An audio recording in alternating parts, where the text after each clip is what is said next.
Hello, magandang isang pinagpalang araw na naman mga kaibigan. Dito pa sa ating bagong episode nito ay isang ex na napakalinaw ang ating natagpuan sa tabing ilog. At itong lugar na ito ay isang napakalayong lugar sa aking probinsya sa Ilotes. Sakop din po ito ng Nueva Ecija, kaya lang ito ay napakalayo po sa aking bayan ng Pinanggalingan. Itong ex nito ay isang napakaganda at mayroon po sa nakaarong butas po sa tabi. Yan po ang ating pag-uusapan ngayon. Ayan po ang X na nakikita po ninyo sa ating picture. Yan po ang ating aatupagan ngayon at kagandahan po kasi may X siya. Sa tabi po ng X niya na meron siyang nakaaro na bato kung napapasin nyo at sa likod po ng bato ayun ay may mukha. Ayan po. Yung pong sa baba po ng parang dalawang mata na yun, sa taas na yun ay meron po siyang pinakalugar ng bunganga isang napakaganda. Ayan po yung arrow na nakatutok do sa X. Kanina kung napansin po ninyo, hindi lang ho namin malapitan kasi yan ang totoo at napakalalim po ng tubig na yun at napakalakas ng agos. Kaya i-intend po namin ang tamang panahon hanggang maka-January, February, may mababa na po ang tubig daw niyan. Kasi panahon na po ng pagpapaligo ng mga tao sa mga ilog. January, February, March, April, yan na po. Mainit-init na po ang tubig dyan at napakasarap po magbabad. Sa lugar po na yan na pupuntahan po natin, ito po yung nasa pit niya. Yung dalawang butas na parang mata na yan, pero ang uso po niya ay nagsasign po ng isang bulaklak. Isang bulaklak po ng sakura ng hapon. Yan po ang napakaganda lang natin tignan na yan. Ito po ang kanyang uso ay isang tunay at yung pong at yan naguhugos para siyang kwadradong puso o anong puso at yung sa may gawing kanan po natin na yon, kung nakikita po natin na yun ay yun po ay nakaaro po sa bunganga ng isang tunnel. Ayan po, nabuksan po sa dahil nung bumaha po ay inangatan po ng tubig yan. Bumukas po yan, bunganga na yan. At yan po ay sa panahon ngayon, nung dinala po ako dyan, dahil mayroon na pong gumagawa na itong dike, baka daw po lapitan. Hindi naman po malalapitan ng bako yan dahil malalim po yung sulok na yan. Nandiyan po kasi banggaan ng tubig sa lugar na yan. Yung po kasing ilog ay bumaluktot na, kaya napunta po sa lugar na yan. Kaya yan po sinisira ngayon. Yan po ay kasi po papasok na paupo ang tao. Napakaganda po niya at napakaliwanag po yan. Ayan po, kitang-kita po natin yung mukha na sinasabi ko na yon na naka-arrow yung kanyang parang tainga. So yun, yung kanyang, kung nakaharap po sa inyo kasi kaliwang tainga, kung nakaharap sa ating ganyan doon po sa nakaturo sa butas na yun. Kaya kung hindi rin po nabakbak kasi ng tubig yan lugar na yan, makikita rin po natin kasi may tinuturo po sa ron. At dito po kayo magtataka sa lugar na ito. Pag po ito ay tinigilan natin ito ng pagkasalita ko sa microphone. So pagkasalita ko po dito, mamaya maririnig po ninyo yung atungal ng nagbabantay po dito. Yung mga espiritu na nandito ay maririnig po ninyo kung ano ang mga sinasabi ng mga espiritong nakatira po dito at yun po ay narinig ko rin po nung aking ini-edit ito ay isang nakakakilabot mga salita ng mga espiritong nakatira sa lugar na ito. Pakinggan po natin at bibigyan ko po kayo ng oras para mapakinggan natin.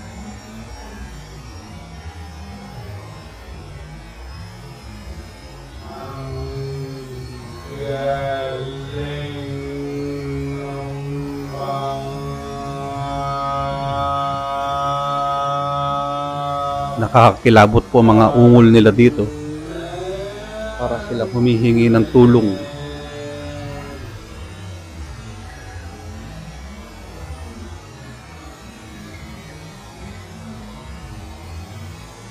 At po dyan mamaya, medyo titigan nyo po mabuti, parang may lilipad na isang anino sa harapan po natin na yan. Kulay green po siya, pero hindi po dahon yon. Hindi rin po ibon.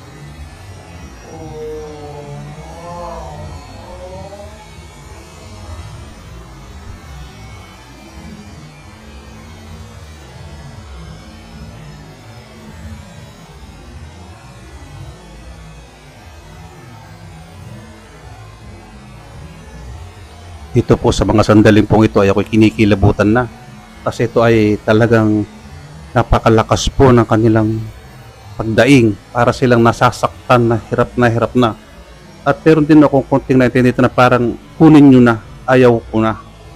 Gusto ko nang lumaya. Parang ganun ang intindi ko lang ha. Kunin nyo na at ayaw, pakinggan po natin.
Oh, narinig po ninyo, nakakatakot kung ano man po yung mga nagsasalita na yon. Ayun po narinig ko lang nung ini-edit ko po yung aking video na yan. Ay narinig ko yun. Nung aking po nire-review yung bawat kuha ko doon, narinig ko po yung katungal na yun, yung ungol na yun na para silang hirap na nakikiusap na. Kaya ako po ay pupunta sa isang manggagamot, sa isang may kapangyarihan o may kaalaman sa ganitong bagay. Ayan po, napakita pang ginto. Ayan na po. Ayun. Tumintab na po yun. Pero yun, kanina pa natin tinititigan yung dalawang kon na yun. Hindi po kanyon. Ayan o. Ang ganda ng bulaklak na yan. Sa side ko po ganyan ang forma niya. Bulaklak na nakapaikot na ganyan para sa ano ba yun, hélice ng electric fan. Ayan.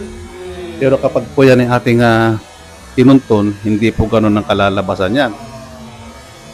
Napakaganda po ano.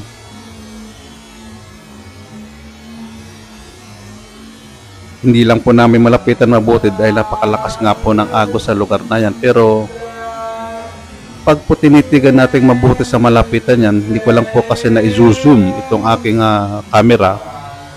May mga sign po siya na maliliit na napakaganda. Hindi ko po lang sila malagyan ng mga sign ngayon kung nasaan yung mga sinasabi ko na yun kasi ang ginagamit ko po itong cellphone ko lang ginagamit ko na pang-edit.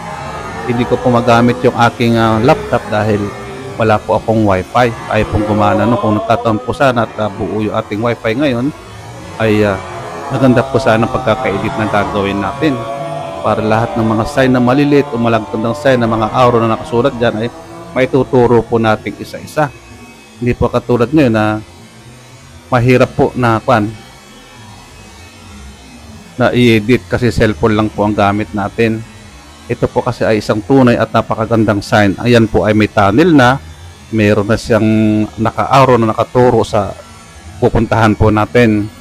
Kaya po yan ay magagawan din po namin ng paraan para gagawa kami ng tulay na kawayan para malapitan namin mabuti yan at pampisahan namin masalat yung bunganga ng tunnel na yan. Ayan po. Diyan na nakaturo yung mata na yan at mayroon siyang parang tenga na nakaturo mismo sa bunganga ng tunnel na yan. Yan po ay paglalim po ng tubig nung bumagyo po nung nakaraan ay kapan daw ng panya ng tubig. Kaya bumukas yung bunganga ng maliit na butas na yon. Pero yun po ay kung ikaw ay papasok doon, ay gagapang ka muna, patagilid. At pagpasok mo sa loob ay maluwang na. Kaya lang po, nung sinilip sa atin na may-ari ng lupa na ito, yung lugar na yun, nakita raw niya yung flooring ay puti. Yan po yung sa Lusoy nakatabi. Ang loob po dyan, may andun yung batong puting, bilog na bilog. Hindi lang namin malaman kung gumulong magmula sa bundok na yan kasi puro bulubundukin po yan eh. Sa kabila po niyan ay kabila po ng lugar na malayo pa naman eh. Yung boundary ng Pangasinan at Nueva Ecija na. Ayan o. At nung lumalim nga yan po yung tubig na yan, ay may lumitaw din pong isang kababalaghan. Ayan po yung nasa baba po ng batong nakasalansan na yan. Ayan siya. Pero sa taas na yung gawa na rin daw po nila. Pero hindi nila alam yung bato na yun nasa baba ng nakasalansan na yan. Kasi yun daw noon ay puro lupa yan. Kasama pong natabunan ito. Yung butas na yan. Kaya nung ngayon pong bumaba na ang tubig, limitaw na po yan. Kaya pinabantayan ko na po sa may-ari. Ayan po isang butas na sign.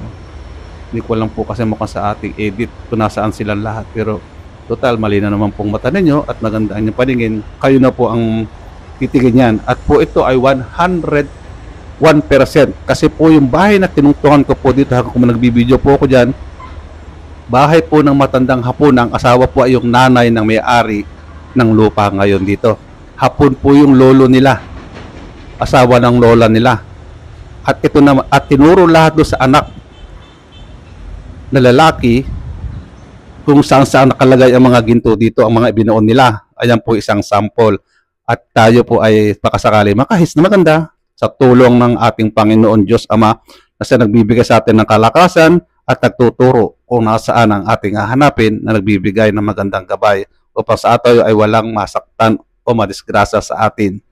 Maraming salamat po sa inyong lahat sa pagsusuporta at nandito na naman po ako. Sila kay Edin ay pagpatuloy po sa natin ang pagsusuporta at magumpisahan po uli natin ang pagbibideo mga ganito at makatulong tayo ng marami sa ating mga kapwa. Salamat po sa inyong lahat.